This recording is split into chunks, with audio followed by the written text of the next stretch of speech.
Alright guys, well at the last video we had made some changes, messed around with it some. I'm going to get this in here so that you can get a there. Let's rotate it some. Oh, that might be too much right in there. That looks good, okay. Alright, so I was talking about putting a darker value on top of a lighter value and whatnot. And then when in between videos, while I was waiting for the first one to download or upload or whatever, I started looking at this and I was like, I want to soften that. I didn't like that turn in there. So I softened that, getting back to the S idea. Then I thought about taking this out here. Now when I did that, I liked that idea and I thought, what's a natural progression, right? And it comes around here and hits in there. And then I had it originally through here, but I was like, no, we're only going to take it up to there. So I mixed a couple of values in here, and no lie, this stuff, those changes, comes after I mix this, when I'm looking at it again, thinking about taking this value, dropping it there, and or vice versa. That value, dropping it there, and that value, and dropping it there, and maybe there. Okay? Or maybe the darker there and there. Anyway, I'm going to do those two to see what happens, and then I'm going to go back in here, here, and here, and over in here. I haven't even got to these guys, which I've been thinking about. So, this is, it's kind of like you get an idea and you start to go with it. You start to go with what you see happening, and you just get ideas.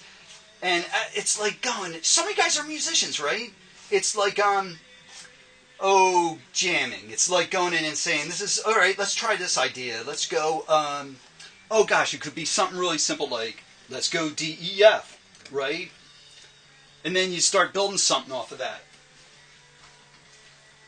And you start developing ideas, right, that seem to have a sense of purpose and are meant to be in the design, right? Or in the painting, because we're actually aiming for paintings here, right?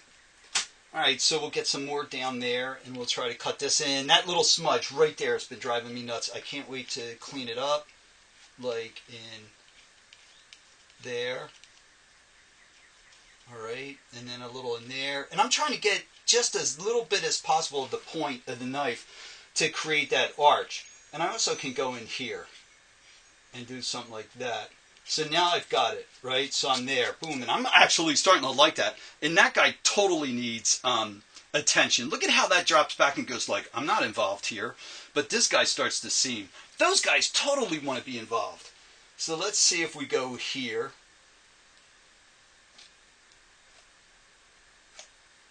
There. And then we have one more arch to do, and I'm going to have to swing back to the other side of the table. Right? And we're going to go in here and do the same thing. But we can be sharp in here with straight edge in here, or straight line. There. There. And there's something else that's happening in this. You see the edge of this? There's that darker value. I'm liking that. And I don't know how much I want to lose of that. So there, there, there. Clean off that guy a little bit. There.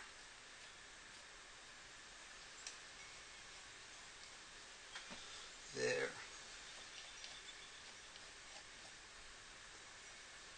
There. And oh man, look at what happens with those two now. Bam, that's sitting somewhere. That's going back on the diagonal. It's a weird shift. So in here, I like this point in here, so I'm going to just wing it and go in here again, and that's pretty much the same value. But because I'm putting on a second layer, it could read a little bit more substantially, I guess, have more visual importance and weight. This edge is really important because, believe it or not, when you're looking at this, you see that edge right there? You're going to connect that edge to that edge there, and that movement there, and that movement there. So they all become really integral in how this design starts to unfold. So we're there and there. I wanted to mess with there, push that darker to see what happens. I'm not sure about that guy, but now that guy and that guy are going to be really interesting to see what happens with them. So I'm going in here. Again, I'm holding the palette knife at a slight angle, scraping across. I'm kind of liking that. I'm going to have to go to the other side of the table. I'm hoping that I have enough paint. And let's say when you're mixing up your paint, guys, and you get like some of the different value in it, maybe at this point I wouldn't worry about it because you're working the paint so much that you can work it in, right, to the design, so it won't sit there. It'll be part of the purpose. The more you work it in, the more I think it becomes part of the purpose. All right. So there, I'm going to go here and here. All right. So there's that, and I've got those, right? And I'm thinking, okay. I think maybe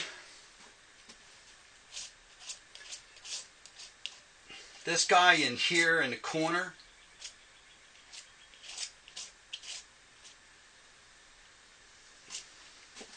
that guy in the corner there needs to be a little darker maybe, because that's too much, and I like that idea, so we're going to go in there right now even though it's wet. And so I'm working a little bit wet on wet or wet on tacky, and I'm going to develop that and see what happens. And you know what? I'm liking that. Now it gets squeezed. Boom, it gets squeezed, and that accentuates that diagonal movement up into that flat shape that seems to be sitting on the horizon. So here's what we need to do. There, those four, right? And then there, and there. So I'm going to stop the video, upload this one, and then maybe I'll paint it out with you. Maybe when you come back to the next video, it's done, and we're talking about the brush word design. Though, I'm not sure what I want to do. All right, guys? We'll see you as soon as uploads are complete.